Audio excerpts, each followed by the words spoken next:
My name is Jamin Gurker. I'm your first friend in Alaska, and luckily for you, I'm also an associate real estate broker in South Central Alaska. And today, we're going to be talking about some mistakes that you should be careful to avoid if you are moving to Alaska. Some of these you might not actually really think about until you've actually gone and made that mistake. So we'll go ahead and talk about that today. Before we get started, though, do make sure that you like, subscribe, do all that good stuff to make sure that everyone knows that this channel really does make content that helps people. And without further ado, let's go and jump into today's video. I'm going to go and start off with this one, and it is that there are a lot of perceptions of Alaska, and there's a lot of people who just take at face value that Alaska is exactly the way that it's presented on YouTube channels and survival shows and a bunch of other reality TV level stuff out there that's just not very accurate. So I would say one of the biggest mistakes that people can make when they're moving to Alaska is not being willing to look behind the facade that is presented in the media about what Alaska is like. Alaska, imagine like a nice Midwestern town in a really scenic area.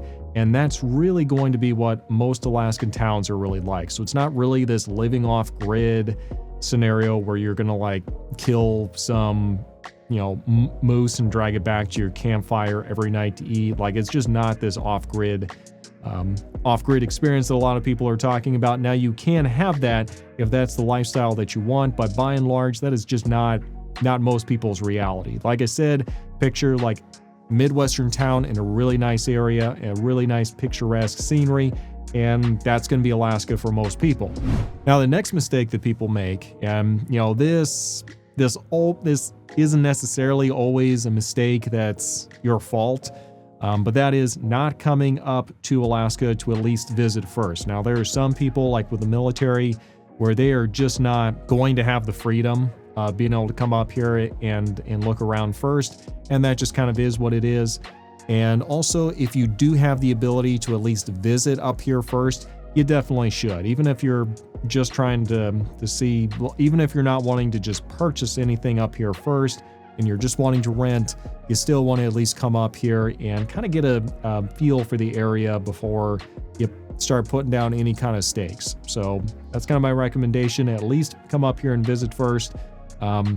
Maybe that kind of ties in a little bit with kind of accepting everything at face value and accepting the facade reality that's presented out there. Just because it's presented as, this Mayberry perfect environment or this super off-grid kind of utopia, that isn't necessarily the reality. The next mistake that I see a lot of people make is just thinking that one part of Alaska is like every other part of Alaska. There are so many differences in the culture, the terrain, the environment, the weather, just the wildlife. There's so much difference in all parts of Alaska from one part to the other, where it's almost like being in a completely different state. You've got rainforest in one part, you've got absolute barren tundra on another. In another, you've got, just these magnificent mountain ranges as far as the eye can see with glaciers and everything in there. You've got, forests, as far as you can go to. You've got all these different climates, and you're really missing a lot if you think that Alaska is just one particular thing, okay? You can find just about any climate that you really like up here. You just, you can't get into the mindset, though, that Alaska is just this barren wasteland, or that it's all just this magnificent mountain range. It's a full spectrum, so just be ready for that. Another mistake that I see some people make, not as many, but sometimes I see people making this mistake, and that is not factoring in the higher cost of living up here in Alaska. There's a lot of channels out there that really have a lot of videos where they walk around the grocery store and have their camera, and they're looking at the cost of all these different items that they find in the grocery store. Use those to give you kind of an idea for what it's like as far as the cost of living for grocery shopping. And you can obviously look online and see how much renting and cars and everything cost up here. Do keep in mind, you're usually going to be making more in Alaska than you would doing the same job where you're currently at. Usually, depends where you're coming from, but do just kind of keep that in mind.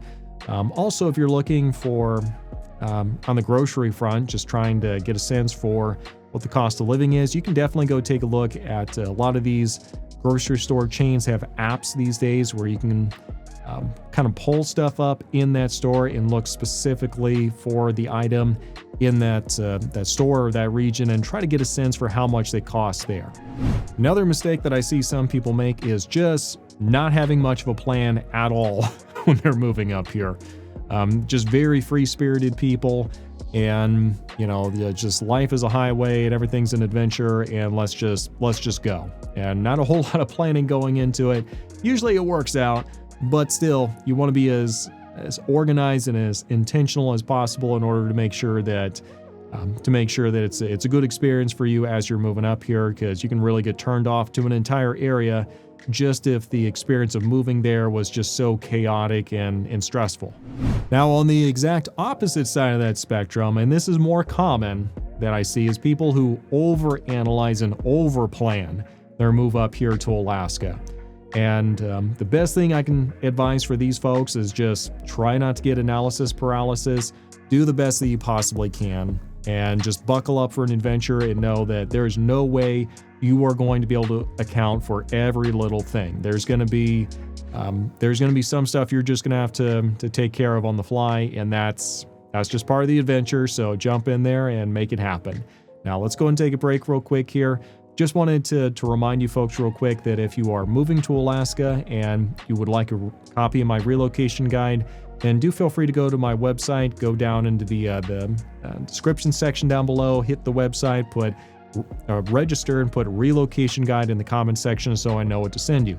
Also, just need to make this PSA, I do in fact make my income off of helping people buy and sell homes. So if you are looking at moving to Alaska and are looking at purchasing a property, don't let the fact that I have a lot of content on YouTube and podcasting and everything else make you think that I'm too busy to help you. I am very strategic in my time and how I go about making sure that I can produce this stuff at a high level and still be more than ready to help people that are looking to buy or sell. So just wanted to make that PSA real quick. We'll leave that alone. Let's continue with the video.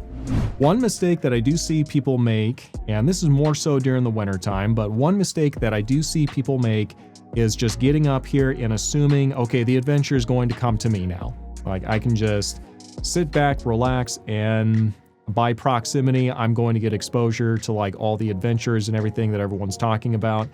I got bad news for you. You can have an incredibly sedentary lifestyle up here in Alaska, even though the wilderness and all the adventure in the world is right out your back doorstep, and you may never see it because it's out your back doorstep, but you're still in the living room just watching movies and eating popcorn all night.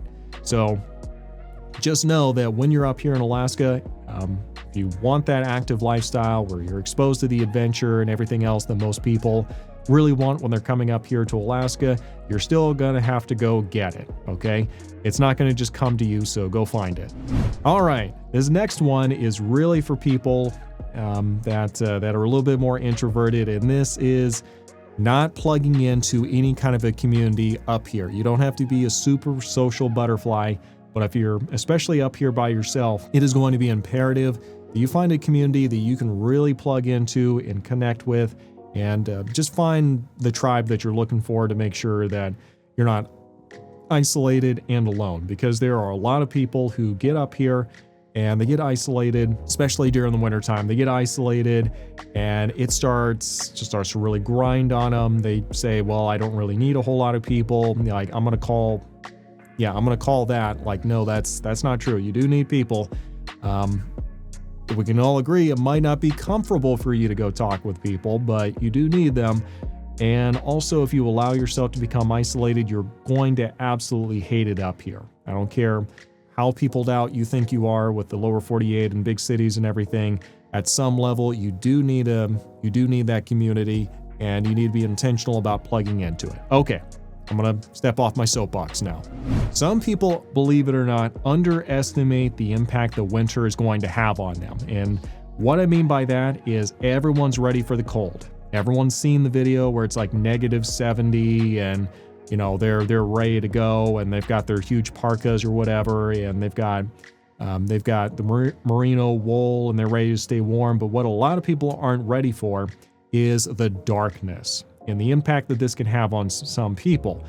Because keep in mind, exposure to the sun gives you a lot of physiological benefits that really help you psychologically. And if you don't have exposure to the sun, especially during the wintertime where you get maybe, I think it's like 4-6 hours of sunlight here in South Central Alaska around the winter solstice, then that can really start to beat you down more so than the cold can. Because you can go inside and get warm. You don't necessarily have that natural exposure to the sunlight. So just something to keep in mind. It's not really the cold that gets you. It's the lack of sunlight that can. Now, some people, doesn't impact them. They're just little creatures of the darkness, and it just doesn't matter to them. Other people, it's going to impact them, and like I've said a number of times before, you're just not going to know till you get up here and you experience it.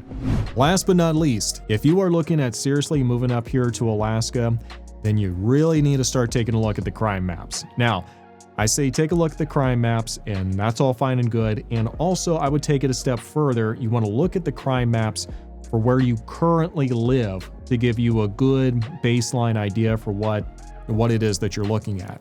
Because you might look at the crime maps in one area in Alaska and be like, oh my gosh, how does anyone live there?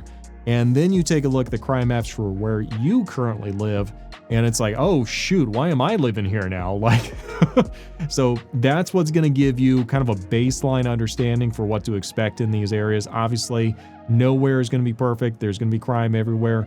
It's just making sure you are comfortable with the kind of crime and how much crime there is in the specific area it is that you're looking at.